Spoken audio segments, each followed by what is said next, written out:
విధికి విరుగుడు లేదు అనే చందమామ కథ చెప్పుకుందాం. ఒక గ్రామంలో ఒక రైతు వద్ద నంజయ్య అనే గొడ్ల కాపరి కుర్రవాడుండేవాడు. వాడు రోజు ఉదయమే లేచి తన యజమాని ఇంటి చాకిరీ చేసి చద్ది తిని బారెడు పొద్దెక్కేసరికల్లా గొడ్లను మేపడానికి తోలుకుపోయేవాడు. గ్రామం వెలుపల ఒక పాడుబడిన తోట ఉండేది. ఒకప్పుడు దానిలో మంచి మంచి ఫలవృక్షాలుండేవి. కానీ ఇప్పుడు దానికి ఆలనా పాలనా లేదు. తోటంతటా ఏవేవో పిచ్చి మొక్కలు మొలిశాయి. గడ్డి విపరీతంగా పెరిగింది. ఆ తోటలో పశువులకు కావలసినంత మేత. మేపుకుంటే అడిగేవాళ్ళు లేరు. గొడ్లు కాసే కుర్రాళ్ళు ఎక్కి ఆడుకోవడానికి, కాయలు కోసుకు తినడానికి చెట్లు కూడా ఉన్నాయి. అందుచేత నంజయ్య తోట వాళ్ళు కూడా పశువులను తోలుకుని ఆ తోటకే వచ్చేవాళ్ళు. పశువుల దారిన పశువులు మేత మేసేవి. కుర్రాల దారిన కుర్రాలు సాయంకాలం దాకా ఆడుకుని పొద్దువాలగానే మళ్ళీ గ్రామానికి తిరిగి వెళ్ళేవాళ్ళు. ఒకనాడు నంజయ్య పశువులను తోలుకుని మామూలు ప్రకారమే తోటకు వచ్చాడు. కానీ ఆ రోజు పండగ కావడం చేత మిగిలిన కుర్రాళ్ళెవరూ రాలేదు. పండగ మాట నంజయ్యకు తెలీదు. బిక్కుబిక్కుమంటూ తోటలో ఒంటరిగా ఉండడం వాడికేమీ బాగాలేదు. కాలుగాలిన పిల్లిలాగా తోటంతా కలయ తిరిగాడు. తన చిరాకు పశువుల మీద చూపి వాటిని వాటి మానాన మెయ్యనివ్వక ఇటు నుంచి అటు, అటు నుంచి ఇటు మళ్లించాడు. అసలే చిరాకులో ఉన్న నంజయ్య మీద ఒక కందిరిగా ఎటునుంచో వచ్చి వాలింది. అది తన మీదికి రావడం చూస్తూనే ఉండడం చేత వాడు దాన్ని ఒక్క చెరుపు చరిచి చంపేశాడు. అప్పటికి కసి తీరక వాడు దాని కళేబరాన్ని రెండుగా విరిచి విసిరి ఏడంగా పారేశాడు. అది ఒక దుబ్బ మీద పడుతూనే ప్రాణం వచ్చి తుయ్యమని ఎగిరిపోయింది. నంజయ్య నిర్గాంతపోయి కందిరీగ కళేబరం పడిన చోటికి వెళ్ళి జాగ్రత్తగా గమనించాడు. అది ఒక పొట్టి దుబ్బ మీద పడింది. ఆ దుబ్బ నిండా దట్టంగా ఆకులున్నాయి.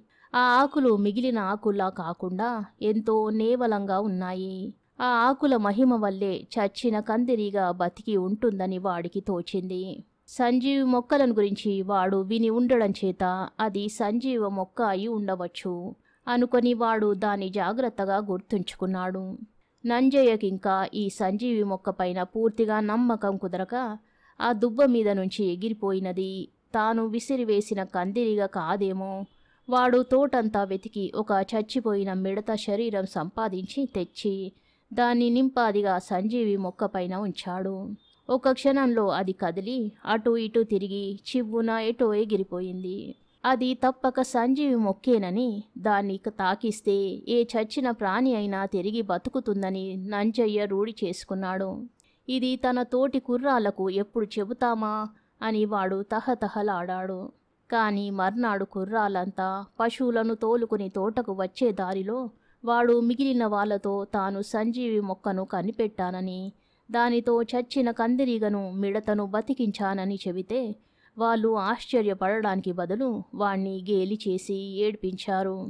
నంజయ్యకు వాళ్ళ మీద కోపం వచ్చి తన రహస్యంగానే ఉంచేశాడు. కొద్ది రోజులు గడిచాయి. ఒకనాటి తెల్లవారుజామున ఊరి కామందు చనిపోయాడు. ఆయనకు ఆ గ్రామంలో ఒక మిద్దె ఉన్నది. ఆ కామందు ధనికుడే కాక గొప్ప దాత కూడాను. గుళ్ళు కట్టించాడు. నూతులు చెరువులు తవ్వించాడు. సత్రం కట్టించాడు. ఇల్లు కట్టుకునే వాళ్లకు, పెళ్ళిళ్ళు చేసుకునే వాళ్లకు ఎన్నో దానాలు చేశాడు. అందుచేత గ్రామంలో వాళ్ళు ఆయన్ని దేవుడల్లే చూసుకునేవారు. ఆయన నెల రోజులు మంచాన తీసుకుని మరీ పోయాడు. ఈ నెల రోజులు ఆయనకు ఎన్నో రకాల చికిత్సలు చేశారు. ఎందరో వైద్యులు చూశారు. కానీ ఒక్కరి ప్రయత్నము ఫలించలేదు.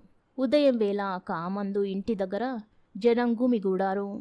కొందరు కామందును పొగుడుతున్నారు. కొందరు శ్మశాన వైరాగ్యం చెబుతున్నారు. వైద్యులంటే మందు ఇవ్వగలరు గాని ప్రాణం పొయ్యగలరా అని శాస్త్రులు గారు అంటున్నాడు. ఈ మాట నంజయ్య చెవుల పడింది. వాడు ఆ సమయానికి అటుగా పశువులను తోలుకుని తోటకు పోతున్నాడు. వాడు జరిగిన సంగతి తెలుసుకొని కామందు గారిని బతికించే ఉపాయం నేను చెబుతాను. పాడుబడిన తోటలో సంజీవి మొక్క ఉన్నది అంటూ తన అనుభవం అక్కడి వారితో చెప్పాడు. చాలామంది వాడి మాటలు నమ్మలేదు. ఒకరిద్దరు దింపుడు కల్లాశగా వాడి వెంట తోటకు బయలుదేరారు. నంజయ్య ముందు గ్రామస్తులు వెనక తోటలో ప్రవేశించారు.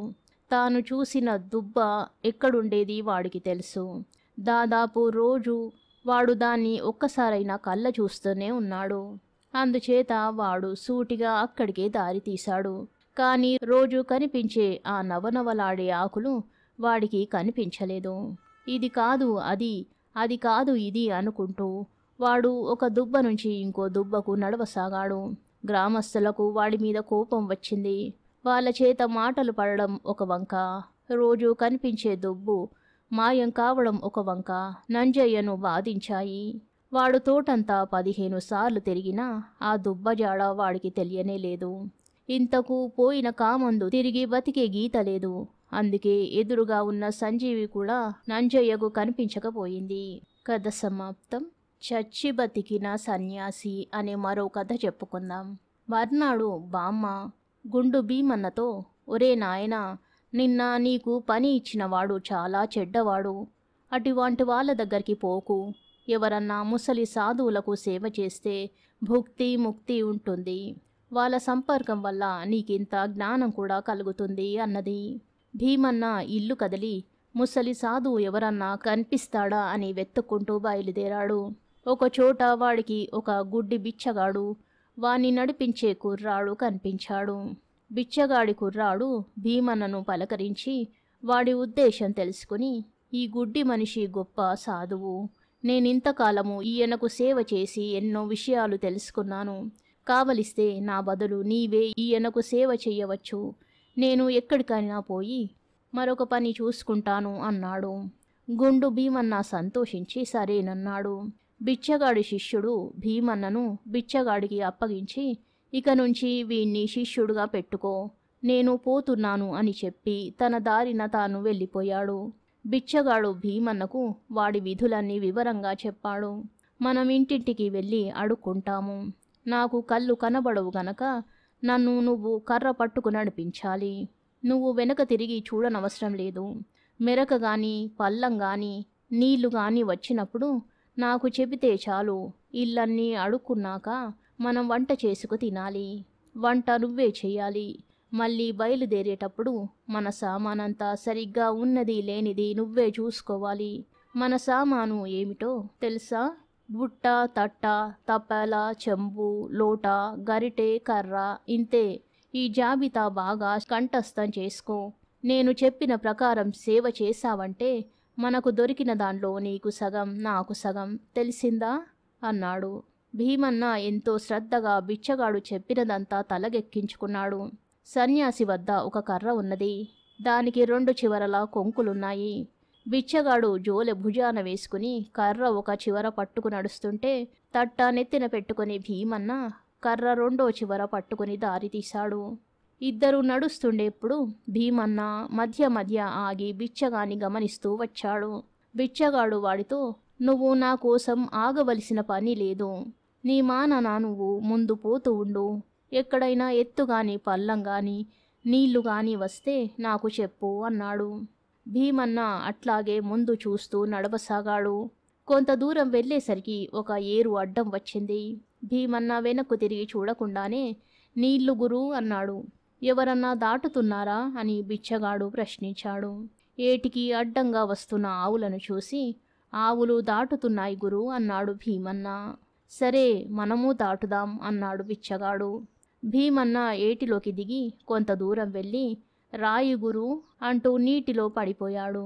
ఆ పాటుకు వాడు కొంకుల కర్రను గుంజడంలో బిచ్చగాడు కూడా పడిపోయాడు. వాడి జోలె మాత్రం కొంకికి చిక్కుకున్నది. జోలెలోకి కొన్ని చేపలు, ఒక పాము జొరబడ్డాయి. బిచ్చగాడు ప్రవాహంలో పడి కొట్టుకుపోయాడు. భీమన్న లేచి తట్ట నీటిలో నుంచి పైకి తీసి, తట్ట, బుట్ట, తప్పాల, చెంబు, లోట, గరిటె, కర్ర, అంతే అని అన్నీ లెక్క చూసుకుని బిచ్చగాడి కోసం వెనక్కు తిరిగి చూడక కర్ర చివర కొంకికి చిక్కుకున్న జోలెను ఈడ్చుకుంటూ ఏరు దాటసాగాడు. దురదృష్టవశాత్తు జోలెలో చేరిన పాము తల బయటికి పెట్టేసరికి దాని తల కర్ర కొంకికి జోలెకి మధ్య నొక్కుకుపోయి అది కాస్త చచ్చింది. భీమన్న నది దాటి జోలెను ఈడ్చుకుంటూ పోతుంటే దారిలో కొందరు అయ్యో పాము పాము అని పెద్దగా కేకలు పెట్టారు. పాము కాదు స్వాములవారు అని భీమన్న వారికి బదులు చెప్పాడు. పామో స్వామో వెనక్కు తిరిగి చూడు నీకే తెలుస్తుంది అన్నారు వాళ్ళు. చూడను చూడకూడదు స్వాముల వారి ఆజ్ఞ అన్నాడు భీమన్న. వాడి చుట్టూ ఒక గుంపు చేరింది. వాడు కొంచెం ముందుకు పోయి ఒక ఇంటి ముందు నిలిచి గురు అన్నాడు. వాడు గురు అనగానే బిచ్చగాడు జై సీతారాం అంటాడు.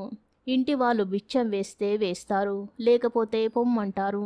ఈ ఏర్పాటు ప్రకారం భీమన్న గురు అన్నాడు. కాని బిచ్చగాడు జై సీతారాం అనలేదు. అప్పుడు వాడు కర్ర రెండో చివరకేసి చూశాడు. వాడికి చచ్చిన పాము కనిపించింది. అందరూ పకపక నవ్వి ఒరే నీ స్వాముల వారు పాముల వారైనారు, వారిని సమాధి చేసేయి అన్నారు. నిజమేననుకుని భీమన్న ఆ చచ్చిన పామును ఊరి బయట గుంట తవ్వి పూడ్చిపెట్టి ఆ సమాధి వద్ద 4 తులసి మొక్కలు నాటాడు. ఈ లోపల ఏట్లో పడిన బిచ్చగాడు గట్టి ఆయువు కలవాడు కావడం చేత ఎలాగో ఒడ్డుకు చేరి అక్కడ ఒక చోట కూర్చుని అడుక్కోసాగాడు. పాముకు సంస్కారం చేసి అట్టుగా వస్తున్న భీమన్న వాణ్ణి చూసి ఆహా ఏమి స్వాముల వారి మహిమ అనుకొని తన నెత్తిమీద ఉన్న తట్ట దించి గురు ఇదిగో తట్ట బుట్ట తపాల చెంబు లోట గరిటె కర్ర అంతే అన్నాడు. బిచ్చగాడు మండిపడి దొంగ వెదవా, నన్ను ఏట్లో తోసి మళ్ళీ నా సేవ చెయ్యవచ్చావా, చూడు నిన్నేం చేస్తాను అంటూ అరిచాడు. భీమన్న పరిగెత్తి ఇంటికి పోయి బామ్మతో జరిగిందంతా చెప్పి నా వల్ల ఏ తప్పు లేకుండానే స్వాముల వారు నా మీద మండిపడ్డారు బామ్మ అన్నాడు. నువ్వు వట్టి వెర్రి వంగలాయివి, నీకు ఎవరి సేవ వద్దులే, అడవికి పోయి కట్టెలు కొట్టి తెస్తూ ఇంటి పట్టునే పడి ఉండు అన్నది బామ్మ. కథ సమాప్తం. శుభం.